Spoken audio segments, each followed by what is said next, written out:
ত্রয়োদশ শতকের মাঝামাঝি সময়ে মঙ্গল বাহিনীর কাছে আত্মসমর্পণ করেন আব্বাসীয় শাসক আল মুস্তাকিম। আর এরপর পুরো বাগদাদ জুড়ে শুরু হয় নির্মম হত্যাযজ্ঞ।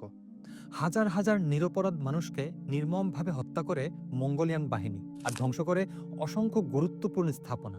ধ্বংস হয়ে যাওয়া সেই সকল স্থাপনার মধ্যে অন্যতম হচ্ছে বাগদাদের হাউস অব উইজডম হিসেবে খ্যাত বিখ্যাত লাইব্রেরি বাইতুল হিকমা। তৎকালীন সময়ে লিখিত প্রায় সব রকমের জ্ঞানগ্রন্থ মিলিয়ে কয়েক লাখ বই মজুদ ছিল এই লাইব্রেরিতে। প্রায় ৭০ জনেরও অধিক অনুবাদক কাজ করতেন লাইব্রেরির হয়ে। চিকিৎসা, গণিত, পদার্থবিদ্যা, জ্যোতির্বিদ্যা ও রসায়ন সহ নানান রকমের বইয়ের ভিন্ন ভিন্ন সংগ্রহশালা ছিল এই লাইব্রেরিতে।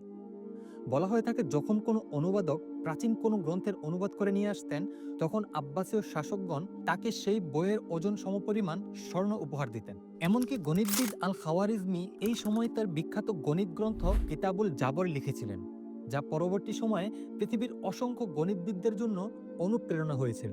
আব্বাসীয় শাসককে পরাজিত করার পর মঙ্গোলিয়ান বাহিনী ধ্বংস করে দেয় বাইতুল হিকমা, পুড়িয়ে ছাই করে দেয়া হয় হাজার হাজার বই, আর বাকিগুলোকে নিক্ষেপ করা হয় পাশেরই টাইগ্রিস বা দজরা নদীতে। প্রচলিত আছে, সেই সকল বইয়ের কালি টাইগ্রিসের পানির সাথে মিশে কালো হয়ে গিয়েছিল পুরো নদী।